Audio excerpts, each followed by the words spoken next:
Alhamdulillahilladzi hadana lihada wa ma kunna linahtadiya laula an hadana Allah.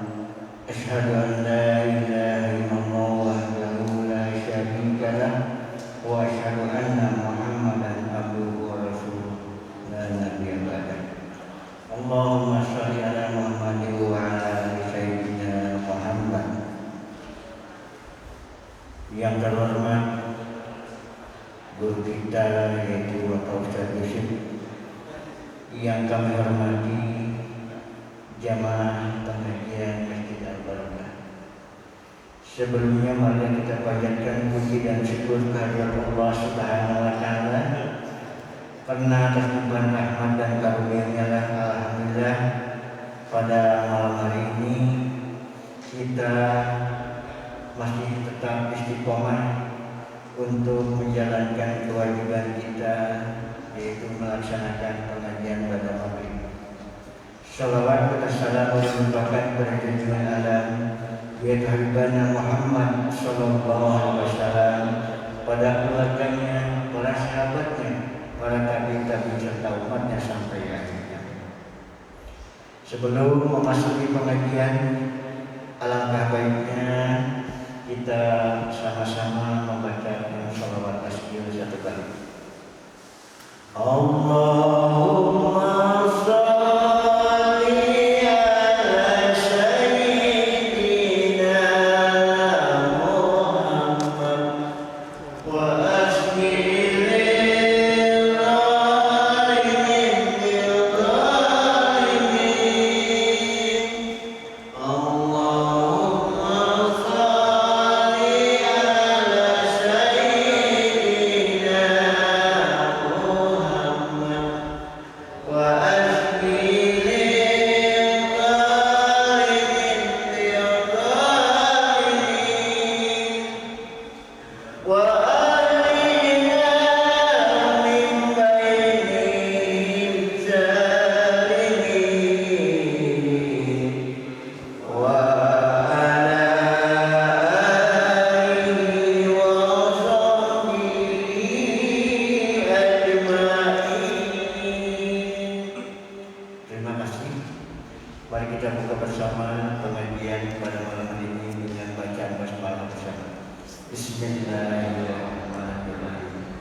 Assalamualaikum warahmatullahi wabarakatuh. Waalaikumsalam warahmatullahi wabarakatuh.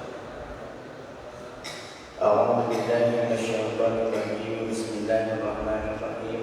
Alhamdulillahirabbil alamin wal 'aqibatu lil muttaqin wa la 'udwana illa 'alal zalimin. Asyhadu an la ilaha illallah wa asyhadu anna Muhammadar Rasulullah. Allahumma shalli wa sallim wa barik ala sayyidina wa habibina wa syafi'ina wa qurrati a'yunina Muhammadin sallallahu alaihi wasallam wa ala alihi wa sahbihi ajma'in. Faqad qala Allah ta'ala fil Qur'anil Karim wa asraful qailin tabarakat bi dzikri wa ta'budan bi tilawati. A'udzu billahi minasyaitonir rajim. Bismillahirrahmanirrahim. Innama yakhsyallaha min ibadihil ulama.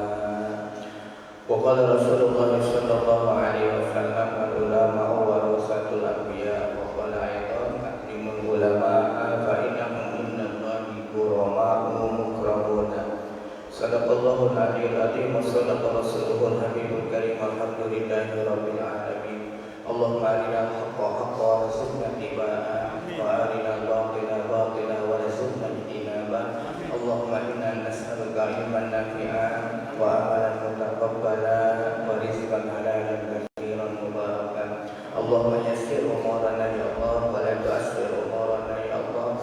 Allahumma hasil maqasidana wa balligh muradana wa qdi hajatina. Allahumma la tada' lana fi maqamina hadza dhanban illa ghafarta wa la hamman illa farajta wa la hajatan illa qadaita wa 'aliman bi kitabika wa 'amalan bi sunnati nabiyyika Muhammad sallallahu alaihi wasallam bi rahmatika ya arhamar rahimin. Walhamdulillahi rabbil alamin. Ayyuhalladzina ittaqullaha haqqa tuqatih wa la tamutunna illa wa antum muslimun. Amma ba'du. Syekhi wa syekhina kiram, kesepuhan pengatur acara yang saya hormati, yang mudah-mudahan senantiasa dimuliakan Allah Subhanahu wa taala. Syekhi wa syekhina kiram, ketua Dewan Kemakmuran Masjid beserta jajarannya yang mohon maaf saya tidak sebut nama alladzi lam yazkar ismuhum. Maka Allah bidulih hayatihim, yang mudah-mudahan senantiasa dipanjangkan usia dan diberikan kesehatan dalam ketaatan kepada Allah Subhanahu wa taala. Para sepuh bini sepuh jamaah Masjid Jami Al-Barokah rahimakumullah, yang mudah-mudahan senantiasa dirahmati Allah Subhanahu wa taala. Dari ini puji syukur alhamdulillah limpahan nikmat dari Allah, terutama nikmat iman, nikmat Islam, nikmat sehat walafiat, nikmat diberikan kemauan kita masih bisa berkumpul bermuajahah, sama-sama niat itikaf, sama-sama mencari keridhaan Allah, sama-sama syiar atas ajaran agama kita. Semoga semua amal kebaikan kita diterima oleh Allah Subhanahu wa taala. Shalawat dan salam semoga dilimpahkan kepada junjungan kita Habibana wa Nabiyana Muhammad sallallahu alaihi wasallam, manusia yang paling sempurna zahir maupun batinnya, manusia yang menjadi uswatun hasanah untuk kita semua, manusia yang kita harapkan syafaatnya pada hari kiamat nanti, dan semoga kita asbab mencintainya dengan melakukan kesunahan-kesunahan yang sudah diajarkan. Semoga kita kelak nanti bisa bertetangga dengan baginda Nabi sallallahu alaihi wasallam. Hadirin rahimakumullah, di bulan yang mulia ini, di mana umat Islam dengan segala macam cara memuliakan, mengekspresikan rasa kecintaan kepada baginda Nabi atas lahirnya di bulan ini, yang sering kita sebut dengan maulidnya baginda Nabi Sallallahu Alaihi Wasallam. Tidak usah diperdebatkan masalah peringatannya atau tidak memperingatinya. Yang jelas kita hanya diwajibkan bersyukur kepada Allah karena sumber dari segala sumber nikmat itu muaranya kepada beliau.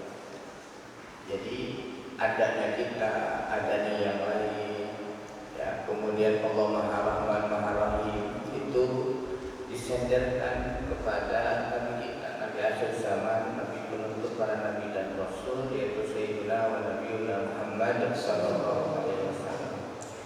Adapun kemudian ada sebagai umat berekspresi menunjukkan kecintaannya dengan membacakan qasidah-qasidah, ya itu juga tidak usah dilarang, karena bapak-bapak juga musik zaman dulu waktu masih muda, ya, bikin surat calon istri pakai puisi, mungkin ya seperti itulah modelnya.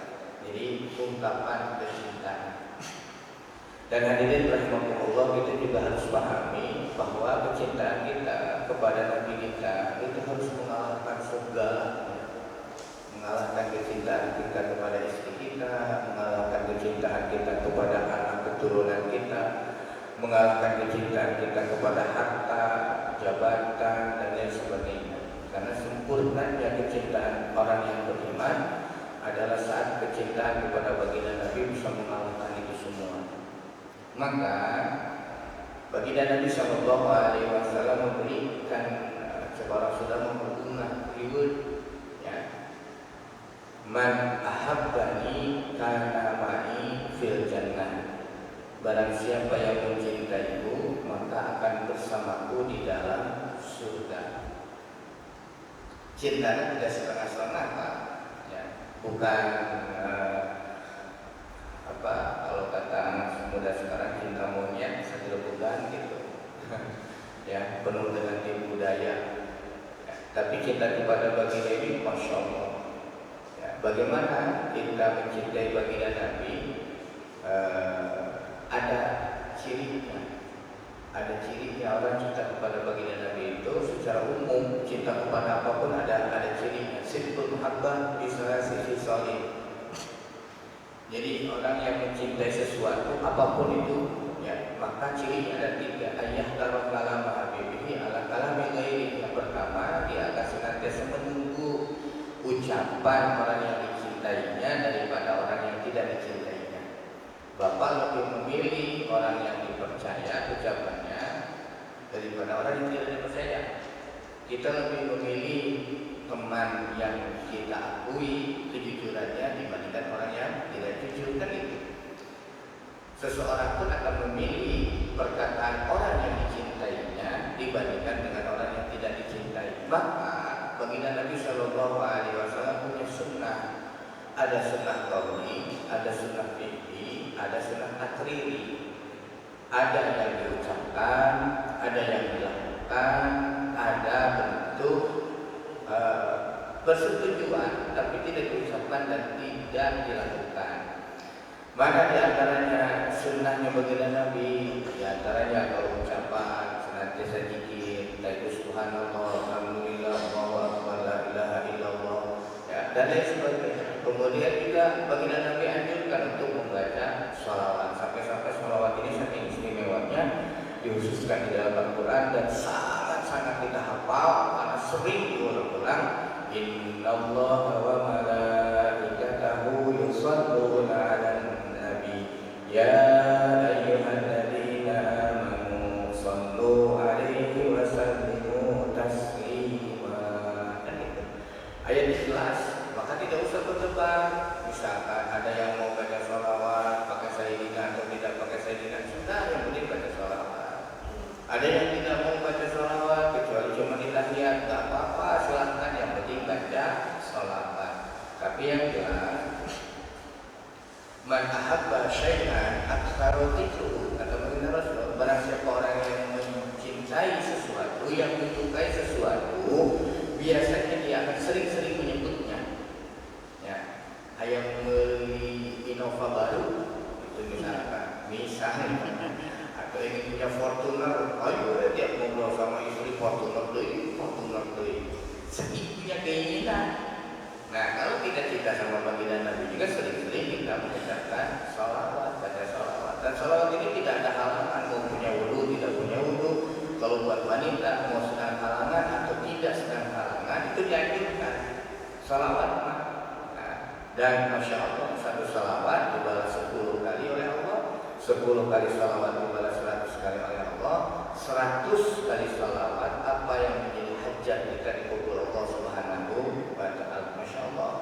Ini saya sampaikan lebih dulu supaya kita kenal nanti bahwa pewarisnya baginda Nabi yang dikatakan dengan ulama itu bagaimana sih sifat-sifatnya. Maka harus mendekati sifatnya baginda Nabi gitu. Kita tidak akan mengenal baginda Nabi kalau kita tidak cinta. Karena kita mengenal baginda Nabi itu karena kecintaan kita. Dicari namanya, silsilahnya, latar belakang keluarganya. Sama bapak-bapak saat misalkan mau dapat mantu, itu kan pasti ditanya dulu, ya namanya siapa, orang tuanya siapa, rumahnya di mana, kerja atau tidak, dan lain sebagainya kan ditanya dulu, ya supaya kenal.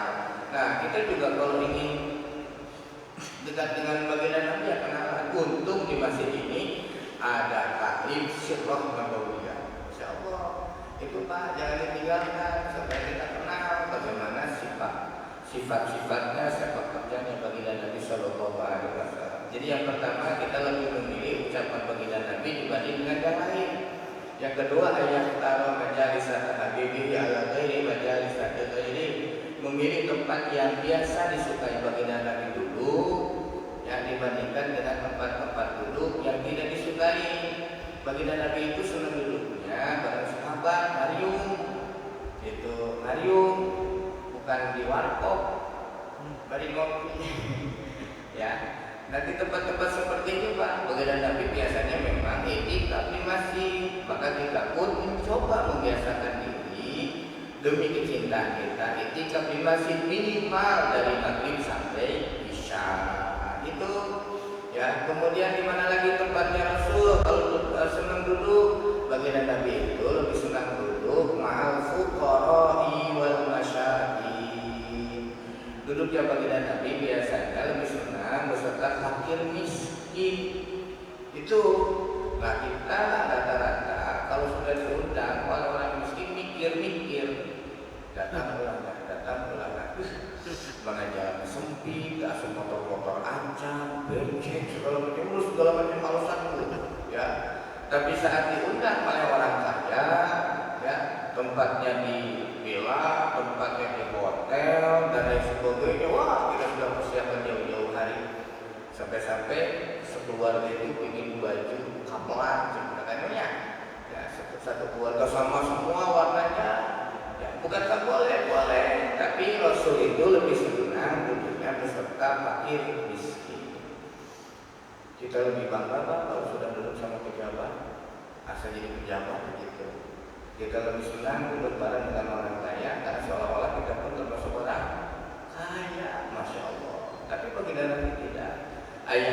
Jadi yang kedua lebih banyak memilih tempat duduk orang yang dicintai dibandingkan dengan orang yang tidak dicintai. Yang ketiga, ayah taridho ghairi ala ridho ghairi. Ayah taridho habibihi ala ridho ghairi. Dia lebih memilih keridhoan, kesukaan orang yang dicintainya dibanding yang tidak disukai oleh orang yang lain. Jadi dicari-cari keridhoan, ya, kesukaannya apa dicari-cari. Maka kita juga begitu. Jadi itu Pak, jadi tiga cirinya kalau kita mencintai sesuatu itu secara umum. Maka kalau kita kiaskan, bandingkan dengan kecintaan kita kepada baginda Nabi, tinggal evaluasi lebih banyak mana kita ngobrol, bicara, atau lebih banyak baca Quran, zikir, sholawat. Lebih banyak duduk di mana kita? Apakah misalkan di tempat ngopi, ngobrol ngalor tidur yang tidak ada manfaatnya, atau duduknya kita di depan TV nonton sinetron Ikatan Cinta, atau misalkan duduk di majelis ilmu, majelis zikir. Tinggal dipilih. Ya, yang keduanya, apa yang kita cari? Kita itu mencari keridhaan baginda Nabi. Sama juga kita mencari keridhaan Allah Subhanahu wa taala. Maka Al-Qur'anul Karim, Allah Subhanahu wa taala berfirman, "Qul in kuntum tuhibbunallaha fattabi'uni yuhibbukumullah wa yaghfir lakum dzunubakum wallahu ghafurur rahim."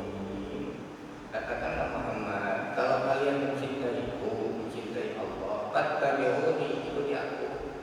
Ikuti baginda Nabi sallallahu alaihi wasallam. Nah, kalau kalian Pak, karena kita disuruh mengikuti baginda Nabi, patut kita pahami bahwa baginda Nabi secara zahiriahnya sudah tidak ada. Karena baginda Nabi pun manusia, terbatas, ya, terbatas umurnya, terbatas usianya, dibatasi oleh Allah Subhanahu wa taala. Baginda Nabi sudah tidak ada, maka kemudian kalau kita mau mengikuti baginda Nabi bagaimana? Baginda Nabi punya warisan. Taraktu fikum amrayni. Yang pertama, dua yang ditinggalkan baginda Nabi, Al-Quran dan As-Sunnah. Di mana itu dipegang erat, maka kita insya Allah aman, bahagia dunia akhirat. Yang kedua, yang ketiga, warisan baginda Nabi itu al-ulama warasatul anbiya. Ya, ulama pemilik ilmu itu adalah pewaris para nabi. Maka kemudian jadi pertanyaan, ulama yang mana?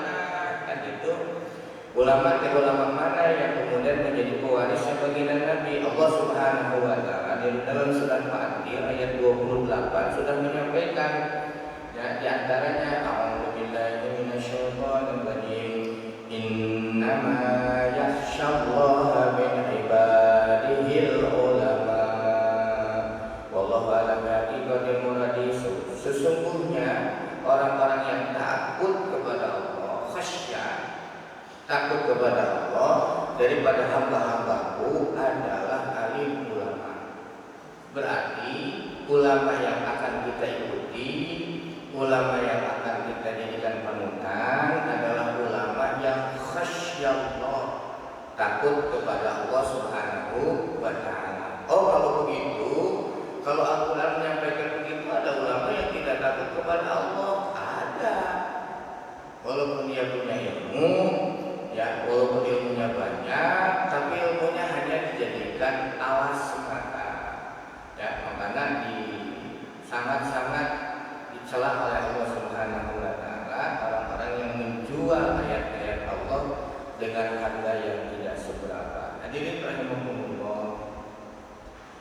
Itu Pak, bagian saya niatkan ta'ziman wa takriman li maulidin Nabi sallallahu alaihi wasallam. Kita mengagungkan dan memuliakan dilahirkannya baginda Nabi sallallahu alaihi wasallam. Baik, hadirin rahimakumullah. Yang terakhir itu kita masih membahas tentang karakter ulama su yang saya bagikan itu nanti silahkan dibaca saja ya Pak. Itu lanjutannya dari kitab Nasrul Dunia. Qala mu'allif rahimahullah ta'ala summa lam inna lil alimil amali bi ilmihil mahdudu indallahi wa rasulih min ulama'id din wa ulama'il akhirah. Jadi ketahui bahwa ulama yang mengamalkan ilmunya yang disinyalir ini diangkat oleh Allah menjadi ulama dunia akhirat ya. Alamatun wa amaratun, punya ciri. Jadi mereka juga punya ciri-ciri. Nanti silakan Bapak lihat banyak sekali cirinya. Di antaranya merendahkan diri, tawadu, khasyah, takut, bimbang, khawatir terhadap Allah Subhanahu wa taala, zuhud urusan dunia. Jadi zuhud itu bukan berarti nanti tidak mau usaha supaya miskin, bukan. Zuhud itu merasa cukup dengan yang sedikit. Jadi tidak ingin rumahnya mewah padahal dia mampu, tidak ingin mobilnya mahal padahal dia mampu. Jadi cukup saja. Kalau misalkan satu keluarga punya anak dua, mobilnya cukup satu, karena dengan 4 orang itu cukup satu. Kalau prinsipnya begitu Pak, jalan kita tak terlalu macet. Kalau prinsipnya begitu, hari ini makan beda, mentang-mentang boga, mentang-mentang kaya, ya suami istri punya mobil satu-satu, anaknya 2 dikasih satu-satu. Jadi satu rumah sudah 4 mobil. Kan iya untuk nambah. Mobilnya banyak nambah, jalannya nggak nambah-nambah, giliran nambah jalan dibuat tol mahal pula. Nah, ini jadi dilema buat kita. Jadi orang zuhud itu bukan berarti meninggalkan dunia, dia lari dari kehidupan dunia dan kesenangan dunia, tidak. Jadi mengambil secukupnya. Bagaimana kalau dia lebih? Nah, ya, membelanjakan apa yang melebihi kebutuhannya. Jadi dikeluarkan, disedekahkan. Kalau dia punya kelebihan, di rumah secukupnya saja. Malah kalau di kalangan ulama, di kalangan ilmu tasawuf itu, orang yang punya makanan 3 hari ke depan, ya, itu termasuk orang yang hisabannya berat. Coba Pak, 3 hari ke depan hisabannya termasuk berat. Silakan baca di Nasrul Iban, ya, karya Syekh Nawawi Al-Bantani. Bapak punya stok makanan 3 hari ke depan, hisabannya berat Pak. Coba kita lihat kulkas kita, penuh Pak. Bisa untuk seminggu. Belum beras. Beras itu kalau nyetok nggak untuk 1 bulan, perasaan nggak afdol gitu ya. Aduh, Masya Allah. Ya, tapi mudah-mudahan ya kita diberikan ampunan oleh Allah, bukan bermaksud ingin berlebih-lebih gitu. Nah, jadi kalau punya kelebihan kemudian diberikan kepada yang lain. Kemudian tanda ulama dunia akhirat itu berbuat baik, yang menyuruh berbuat, memberikan nasihat kepada banyak orang, menyayangi dan berbelas kasih dan lain sebagainya. Banyaklah di situ, termasuk tidak kasar, banyak diam kecuali dibutuhkan. Jadi ulama dunia akhirat itu enggak koar-koar Pak. Ya, itu salah satu cirinya. Jadi dia saja, kecuali Bapak tanya, kecuali Bapak curhat, kecuali Bapak ngadu masalah, maka insya Allah beliau akan menjawabnya. Beliau akan memberikan pencerahan, beliau akan memberikan tausiah dan lain sebagainya. Tapi kalau tidak ditanya, tidak buka podium di tengah pasar, ya, ulama yang mengerti ya. Jadi ini kebalikan daripada ulama. Kemudian juga titik beratnya bukan urusan dunia. Titik beratnya justru untuk dirinya, keluarganya, dan dan pengikutnya atau jamaahnya titik beratnya adalah nanti bagaimana kehidupan setelah dunia, yaitu kehidupan akhirat. Karena kalau dunia ya batasannya ya 63 tahun lah, kalau lebih dan kurang. Ya, tapi kehidupan akhirat abadi selamanya. Maka ulama akhirat itu lebih menekankan, bukan berarti tidak seimbang urusan dunia tetap dilakukan, tapi jangan lupa urusan akhirat. Ada hak Allah, ada hak Adam, ada hak manusia. Hak Allah adalah seperti kewajiban yang harus kita tunaikan. Hak Allah adalah apa yang dilarang kita tinggalkan. Itu hak Allah. Karena kita bagian daripada syukur dihidupkan dan diciptakan sebagai manusia. Ada hak adami, istri kita punya hak, anak kita punya hak, tetangga kita punya hak, saudara kita punya hak. Di samping juga ya, kemudian ada kewajiban antara sesama manusia. Kita punya kewajiban terhadap istri kita. Kita juga punya kewajiban terhadap anak kita, keluarga kita, tetangga kita. Hati-hati, hidup itu intinya tidak boleh memberatkan atau dolim terhadap yang lain. Tapi hidup itu adalah bagaimana kita menjadi orang yang bermanfaat untuk banyak orang. Itu Pak prinsipnya. Jadi tidak egois, tidak soleh secara sendiri, ya. Tapi soleh itu berjamaah. Gitu. Ya, kemudian ada rumah lembut, lapang dada, tidak tamak, masya Allah. Ya. Tidak kasar, bahasanya juga Pak untuk ulama dunia akhirat, tapi disaring Pak kalau mau ngomong kira-kira ini pantas enggak, ini cocok atau tidak, ini kena atau tidak. Kemudian kalaupun ia dakwah, bercandanya bukan bercanda yang ingin diketawakan oleh jamaah, tapi bercandanya bercanda ilmu. Itu ada candaan ilmu. Kenapa? Karena baginda Nabi Shallallahu Alaihi Wasallam pun ya itu Pak humoris. Jadi baginda Nabi itu untuk nggak tegang ya, tidak menyerangkan, humoris baginda Nabi. Satu saat ada nenek-nenek datang, ya Rasulullah, saya sudah ibadah sesuai apa yang sudah dianjurkan. Kira-kira saya masuk surga atau tidak? Kata baginda Rasul, nggak ada nenek-nenek, nggak ada yang masuk surga. Ya, jadi tidak ada nenek-nenek yang masuk surga. Akhirnya nenek-nenek kan nangis, ya nggak masuk, capek-capek atau ibadah sholat, puasa, sedekah. Ini bahasa saya Pak, bahasa saya. Ya, capek-capek tuh ibadah kalau ujung-ujungnya nggak masuk surga. Atau apa kata baginda Nabi? Yang jelas tidak ada nenek-nenek yang masuk surga, kecuali kalau di dunia dia sudah nenek-nenek masuk surga jadi perawan lagi. Yang tadinya nangis Pak, akhirnya senyum-senyum kasih ini. Nah, itu kan bercanda. Rasul cuma senyum-senyum saja. Dan baginda Nabi kalaupun sampai tertakwa itu tidak mengeluarkan suara. Beda dengan kita. Apalagi kalau sudah nonton humor, ya. Kalau sudah tertawa itu terbahak-bahak. Hati-hati, orang yang tertawa terbahak-bahak, maka hatinya itu akan mudah mati, keras. Kalau hati sudah keras, maka hikmah apapun, tausiah apapun, siraman agama apapun akan sulit masuk. Nah itu ya diantaranya. Nah seperti tadi bahwa ulama dunia akhirat ini tidak melebihkan orang kaya atas orang miskin.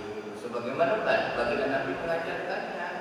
Jadi baginda Nabi lebih memilih duduk barang orang miskin, ya, barang fakir miskin dibandingkan dengan orang kaya. Nah ini emang akhir zaman Pak.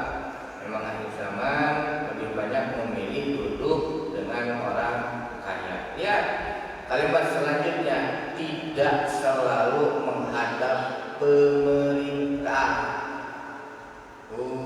Ya.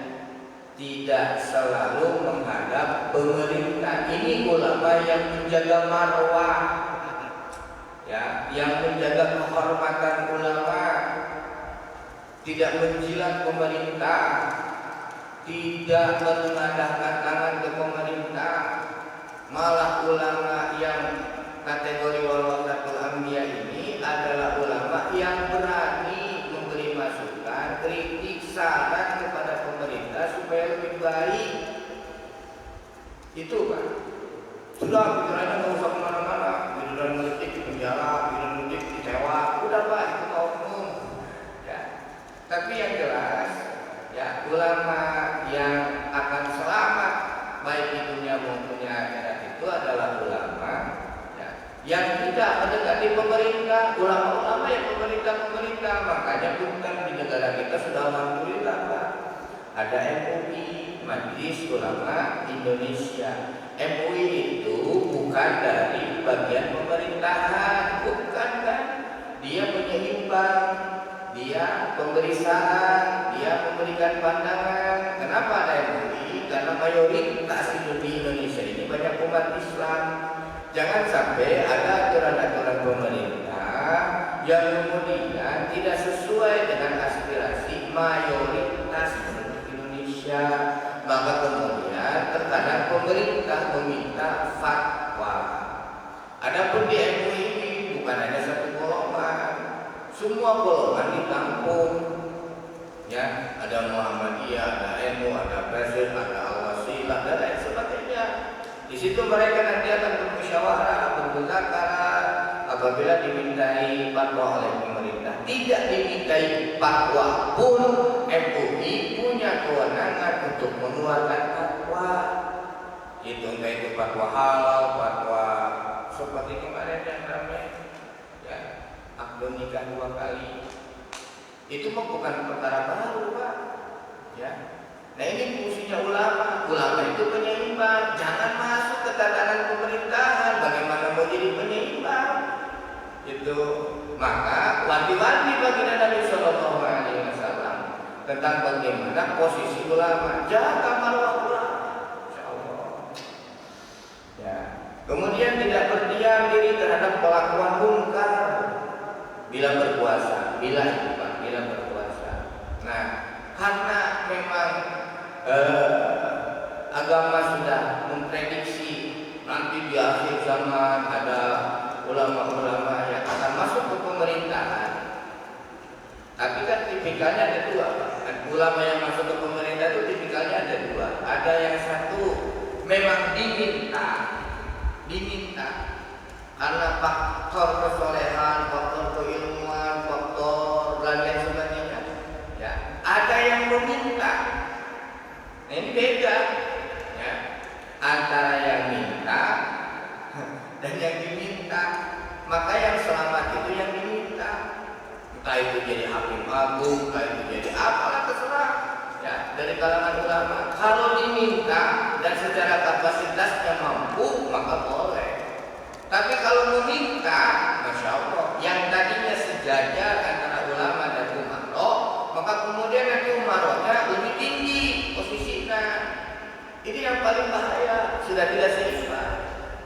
Nah, motor saja minimal motor itu kan bannya 2. Kalau sudah 1, gimana mau jalannya? Kecuali sepeda bola cahayanya banyak gigi. Tuh, Masya Allah. Tidak menginginkan pangkat, harta kekayaan atau kedudukan. Malah ya senantiasa benci terhadap sifat-sifat itu.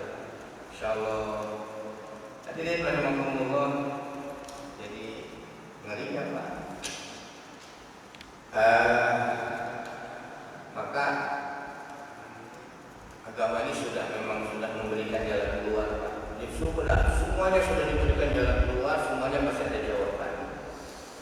Saat kondisi yang mengisi zaman ini sudah mulai terbalik.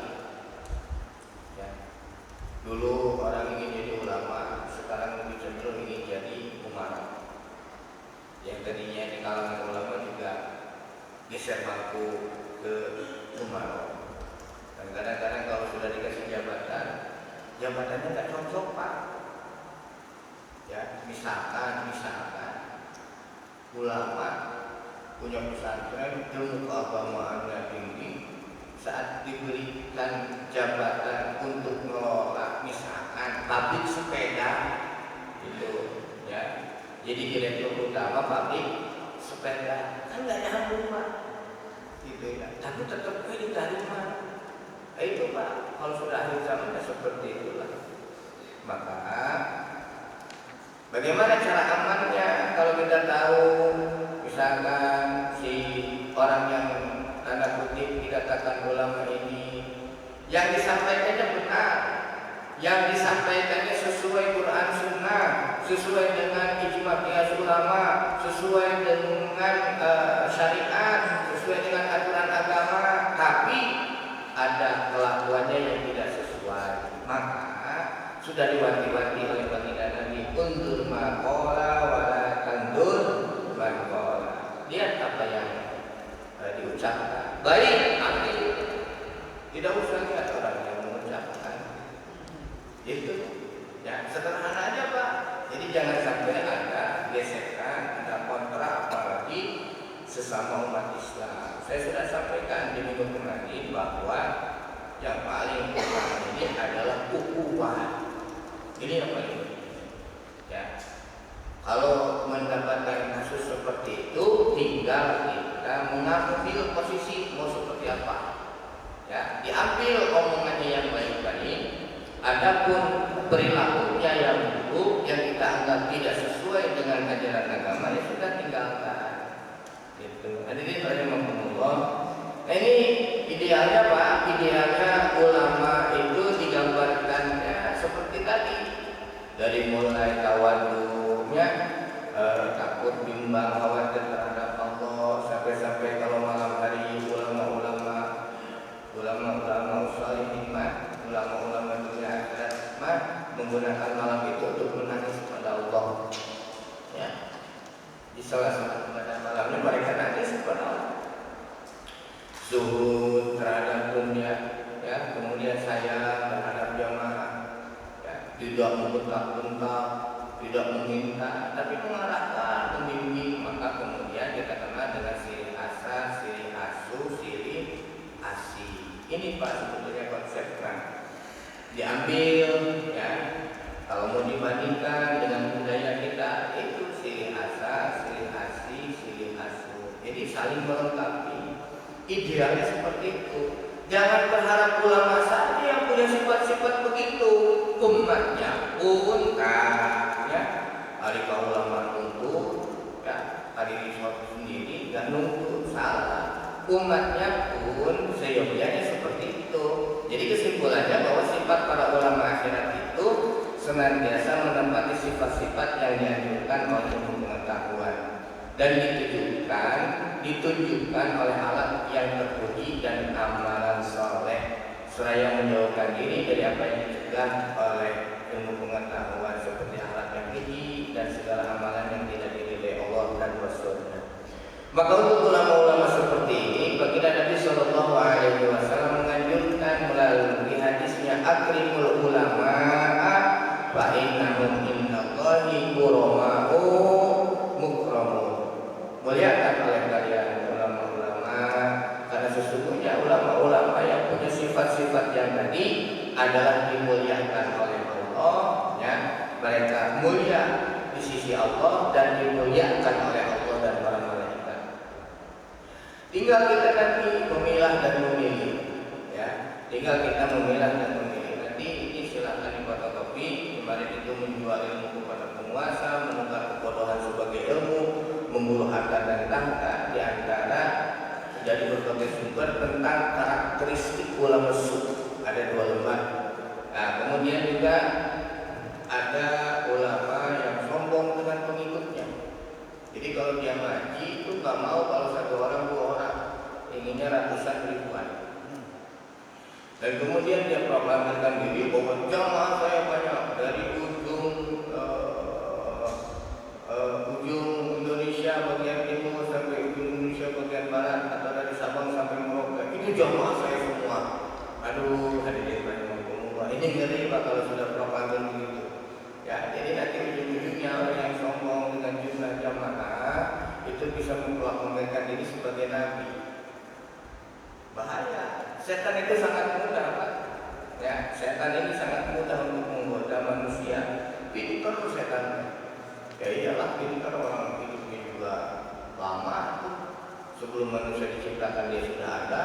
Sekarang manusia sudah mau berakhir masih ada. Nanti matinya pun setan di akhir. Dan itu terus-terusan menggoda. Ya, jadi sombong dengan banyak pengikut, masya Allah. Hati-hati. Dan kadang-kadang pengikutnya ini Kemudian didoktrin untuk tidak mengikuti majelis-majelis yang lain. Ya, punten hadirin rahimakumullah, maka alhamdulillah dan bismillah di rumah ibu itu ada masjid dan sampai sekarang alhamdulillah taklim ibunya masih ada. Dari awal mau ngaji saya masih bujangan, saya cuma minta jangan ada seragam, gitu, jangan ada seragam. Akhirnya sampai sekarang nggak punya seragam, Pak, nggak punya seragam. Maksudnya apa? Kalau mau masuk majelis taklim manapun bebas. Kadang-kadang kan kita di kotak-kotak dengan johiriyah pakaian, ini mah oreng-oreng, ini mah putih, ini mah kamu nggak boleh kesini. Ujung-ujungnya kadang-kadang yang oreng sama yang putih ribut. Ini kan bahaya, Pak. Ini yang termasuk tadi sombong dengan budgetnya penipu. Ya, kemudian apalagi dikompori, ya, dan lain sebagainya. Walaupun tidak. Kemudian ada lagi ulama-ulama yang kategorinya jahiliyah, pakaian Allah, sama apa? Baginda Nabi Shallallahu Alaihi Wasallam dan para sahabat. Dan kita sedikit lagi, Pak. Bapak pernah baca riwayat bagaimana para sahabat walaupun kaya, gamisnya itu ada tambalan, Pak. Baginda Nabi juga gamisnya itu bertambalan, Pak. Ada tambal-tambal. Ini kalau sobek, kalau bolong ditambah sobek, bolong ditambah. Bapak pernah lihat ulama ustaz-ustaz yang dakwah kemana-mana kemudian ada tambalan di bajunya? Belum pernah ya, Pak ya? Belum. Bukan berarti harus begitu, Pak. Tidak. Tapi baginda Nabi mencontohkan sederhana. Kalau ulama yang jadi panutannya saja, mohon maaf, itu berlebih-lebihan, maka pengikutnya pun akan mengikuti. Lihat, Pak, kalau ulama-ulama dulu pakainya rata-rata putih, Pak ya. Saya juga, ya, gamis-gamis yang saya pakai itu bukan saya beli, Pak, saya cuma dikasih, maka saya pakai. Ulama-ulama dulu itu rata-rata pakainya putih-putih, Pak. Masya Allah, saking sederhananya, ya. Dan kadang-kadang rumahnya juga dibungkus. Ini, Pak, yang sekarang sulit kita temui. Bukan berarti saya mentasi, semoga Allah Subhanahu wa Ta'ala membersihkan niatnya, membersihkan amalnya, termasuk kita juga jangan berpikir buruk terhadap ulama-ulama tokoh-tokoh kita, karena pada hakikatnya ulama inilah yang akan memberikan pertolongan kepada kita, terutama di akhirat nanti. Pergunakan sebaik-baiknya waktu dan kesempatan bila bertemu dengan alim ulama, karena di antara mereka ada yang Allah angkat sebagai wali. Wali-wali Allah itu tertutup, tidak terlihat, tidak mudah diketahui, tapi insya Allah ada keberkahan tersendiri daripadanya. Insya Allah lain waktu kita akan bahas. Ini saya berikan sama takmir masjid, nanti mengenai fotokopi. Saya sengaja tidak fotokopi, khawatir jadi fitnah, karena sumbernya bukan dari Nasrul ini. Ada Allah wa ya muhammadin wa akhunikum. Assalamualaikum warahmatullahi wabarakatuh. Kami mengucapkan terima kasih kepada guru kita yang telah memberikan ilmunya kepada kita semua. Dan kami juga terima kasih kepada para jemaah yang sudah sama-sama mengikuti pengajian pada malam ini. Mari kita tutup semua pengajian ini dengan membaca istighfar, hamdalah dan doa kepada Tuhan. Astagfirullahaladzim. Alhamdulillahirrahmanirrahim. Subhanallahumma wa bihamdika asyhadu an la ilaha illa anta astaghfiruka wa atubu ilaik. Assalamualaikum warahmatullahi wabarakatuh.